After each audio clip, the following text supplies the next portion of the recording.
The greatest day in harness racing happens Saturday, August 6th at the Meadowlands Racetrack. The top 3-year-old filly trotters and colt trotters compete to become champions in the $500,000 Hamiltonian Oaks and the $1 million Hamiltonian.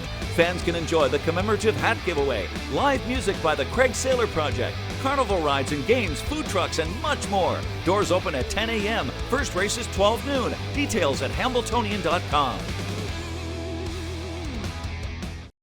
Welcome to another edition of Harness Racing Updates, Two's in Training, sponsored by the Hamiltonian Society.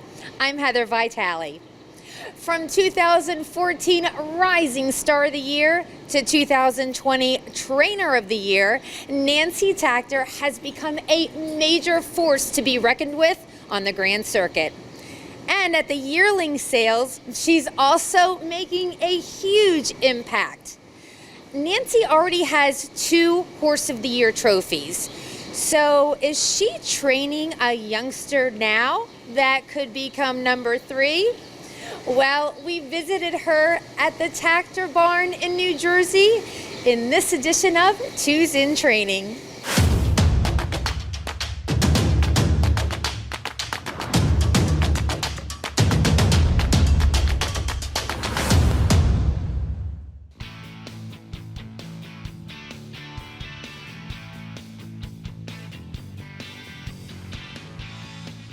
Nancy, when I come to a stable like this and there are so many horses, what a reminder of how this is like a Broadway production. Like everybody sees the horses racing, they see everybody in the winner's circle, but it's like they don't realize what goes on behind the scenes. Yeah, there's definitely a lot of moving parts to running a stable. There's trainers and caretakers and farriers and veterinarians, and like you said, we just don't show up at the races with a horse, but there's a lot of background work that actually does go into it.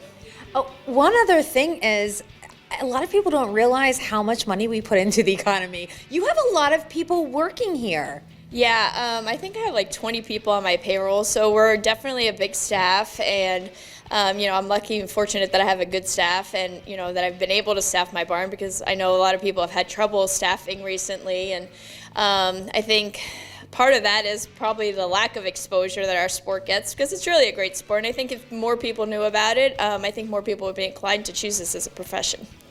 Agreed.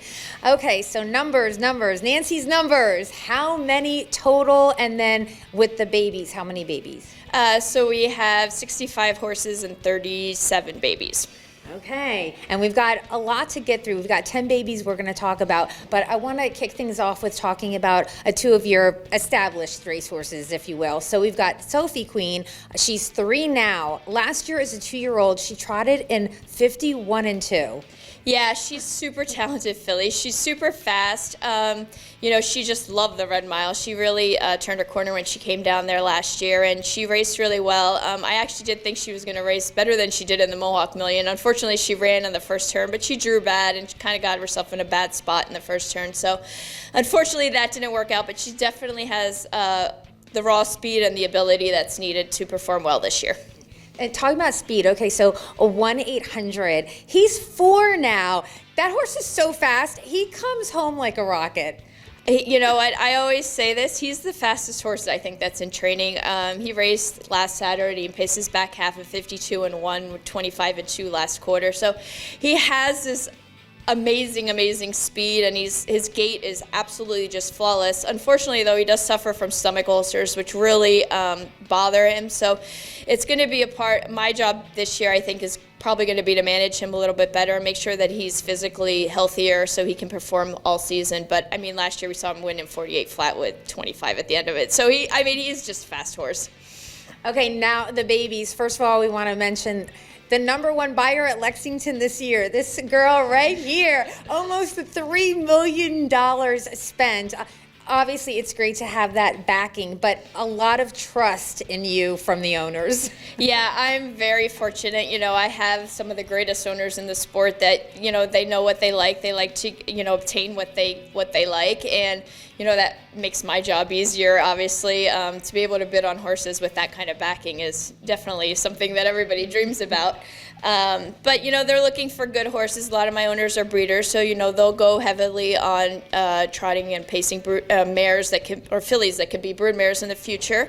So, obviously you got to pay for pedigree, and that's kind of the trend of the sport recently, so that's what we were kind of forced to do this year. Yeah, so talking about trotting fillies, super, super hot this year at the sales. $800,000 for Exile, the sale topper at Lexington, and you got her.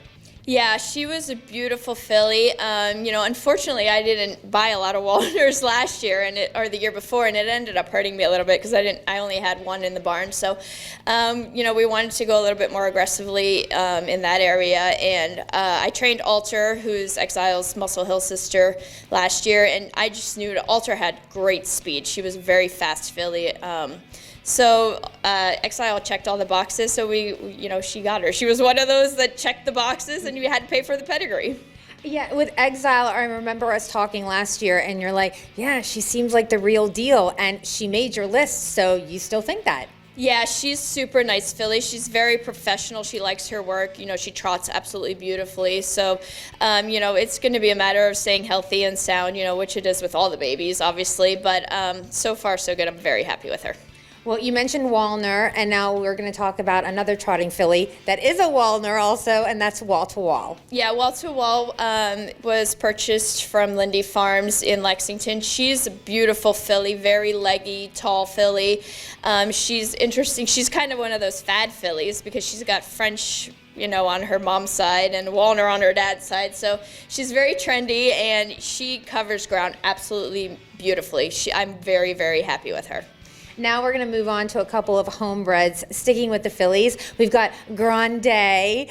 This is very exciting. Ariana G's first foal. Yeah, she's super nice filly. She's a Chapter 7. I haven't actually trained a lot of Chapter 7s, but I think she looks like your typical Chapter 7. She's maybe not very flashy always on the track, but boy, does she want to do her work, and she will put her head down and she will trot, her little tail off to get it done. So that's not something that I can teach. Obviously, that comes from her mom and even her dad too. So, but I like her a lot. She's very nice. She's got the heart to be a good one.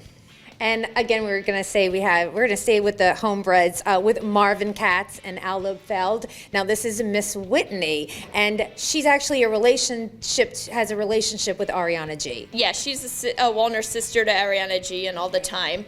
I guess we're keeping with the music theme, so she's Miss Whitney. She's very nice filly, very light filly, very light on her feet. She's got a great attitude, and she has a lot of speed to her too. So I think she'll have a good year. Now we're going to go to our boys. We've got Cypress Hanover, and this is actually a Muscle Hill. Yeah, Cypress is a brother to When Doves Cry. He's a very nice colt. I think he was a lot of people's favorites at the Lexington sale. I don't know how many people have come up and told me that, that was their favorite colt in the sale. He had an amazing, amazing video. I think that's what everybody saw and everybody loved about him.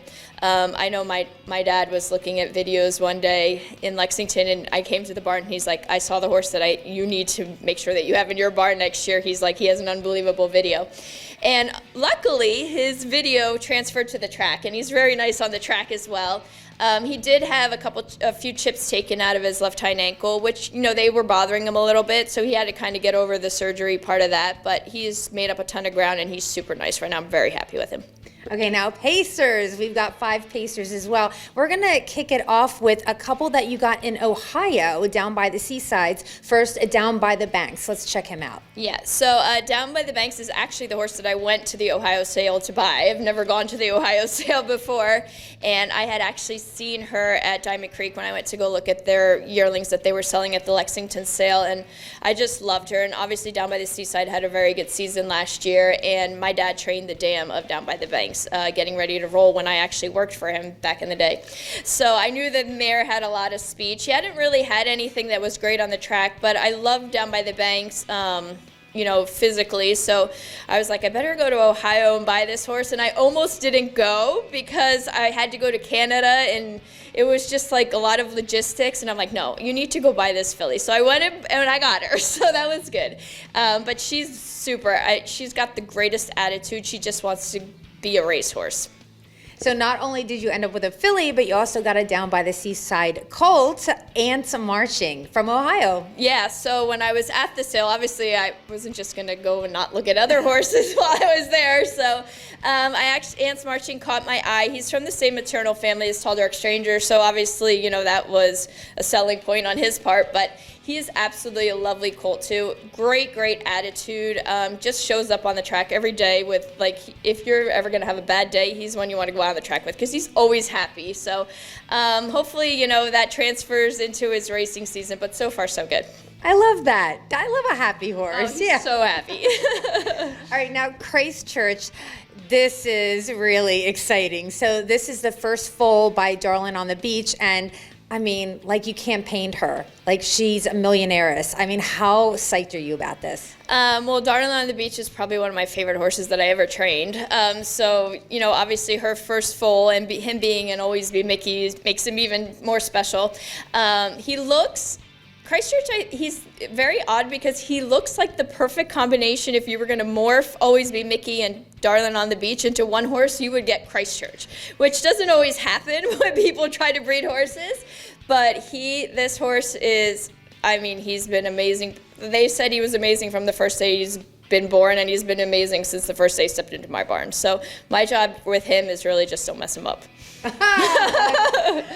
I have stay faith. Healthy. Please stay healthy and sound. All right, now we're going to check out a Captain Treacherous, and this is Captain Planet. So Captain Planet, we bought in Lexington from All American. He's a really nice colt. He's dual eligible, which was, one of the points that we really liked about him. One of those colts too that just shows up every day, does his job. Maybe nothing super flashy about him, but he does his job, and he's a worker, and I have no complaints about him right now. So I'm pretty psyched about him too. And actually, this is a first foal, and I always love to ask, what attracts people for the first foal? I think with first foals is you're getting closer to a newer generation since the mares are younger. His mom was a pretty decent horse. It's a Brittany family actually in the back, and he's line bred on Arts Place. So, I think that's what people get attracted by because it's something newer. You're just getting a step closer, which hopefully translates into more speed. And we're going to wrap things up with the babies. I still think of them as babies, right? I know they're two, but I know they're babies. Save America, it's another Captain Treacherous. Save America, he's a brother to Stag's Party and Hen Party. Very big colt. He's he's got a lot of bone to him. I always tell his groom to make sure he doesn't get too fat. That's my number one thing with him because he's a big boy. But he covers ground great. He's got a good attitude, and so far so good with him. With him, I just don't want him to get too big. That's my only concern with him because he is a big boy. Now, we've been here for quite a while, hanging out and watching you train, and I noticed that you take him 3 trips. Sort of explain how you train the babies down and the logic behind it. Okay, so right now, I guess there's different stages to how I train babies down. When they do train, I like to train them in sets of, 4 to 6. I don't usually like sets bigger than 6 because it's harder for me to control what's going on in all the sets. But I like this, today we had 5 in every set. And, it's good because the horses get to switch positions. They're on the inside one trip, and maybe they'll be on the outside one trip, cut a mile, sit behind. So they learn a lot, which kind of mimics, what they're going to experience when they actually go race. But right now, they're all training 3 trips. So, they go out and I never turn my horses, so they go out on the track right away. I think it's important for them to learn to relax both ways of the track and not always be like, oh, now it's time to go when you turn them. So they jog quietly, hopefully, and then we'll go a trip in 40, and then we'll walk them for 5 minutes, and then they go a trip in 30, and then they walk for 5 minutes, and then they go a trip, somewhere between 15 and 20, depending on how they feel and so forth. But it's important that they all finish together. Nobody's ever going to win a training mile in my barn because I don't want to break one horse's spirits to uplift another horse because, it's been proven when we ask them to go, they go. So there's no point in, wasting wins on the training track. Right. Yeah, talking about that, like you don't want to break their spirits, that type of thing. I mean, it's like kids. You've got 2 human kids of your own, but you've got a barn full of 4-legged kids, and that's what it's like. They're children, and you're teaching them, and you're the one that has to be their moms, so to speak. Yeah, for sure. You don't, like you said, you don't want to break their spirits, and you want to make them confident, and that's what I like about the 3 trips. The last trip is obviously the most important trip because it's a trip where we go faster and so forth. But kind of like the first 2 trips, kind of get them like programmed and a little bit brainwashed and a little bit like in the groove of what I'm asking of them. And if the horse is running in a little bit in the first trip, well, maybe move them to the outside so they have a little bit more, just like things like that, so when the last trip comes around that it's the best ideal situation. But like you said, it's mostly important that physically you need to train horses, but you need to mentally train them as well. Like they need to be comfortable and not stressed out and learn how to walk. I think maybe people always focus on the part where we're actually jogging or training or going fast on the track, but I think those 5 minutes of walking is just as important. They learn to come back to you and relax and walk. So when the drivers go out and they score them down, generally I think my horses walk pretty well and can catch a breather before they turn and go to the gate. Awesome. I have loved this visit. Thank you so much. This has been great. Thank you. You're welcome. Thank you again to Nancy Takter for taking time out of her busy schedule to hang out with us this morning. And also a special thank you to our sponsor, the Hamiltonian Society. Don't forget to check out harnessracingupdate.com and subscribe to our free newsletter. I'm Heather Vitale, and this has been a Harness Racing Update production. The greatest day in harness racing happens Saturday, August 6th at the Meadowlands Racetrack. The top 3-year-old filly trotters and colt trotters compete to become champions in the $500,000 Hamiltonian Oaks and the $1 million Hamiltonian. Fans can enjoy the commemorative hat giveaway, live music by the Craig Saylor Project, carnival rides and games, food trucks, and much more. Doors open at 10 a.m. First race is 12 noon. Details at Hamiltonian.com.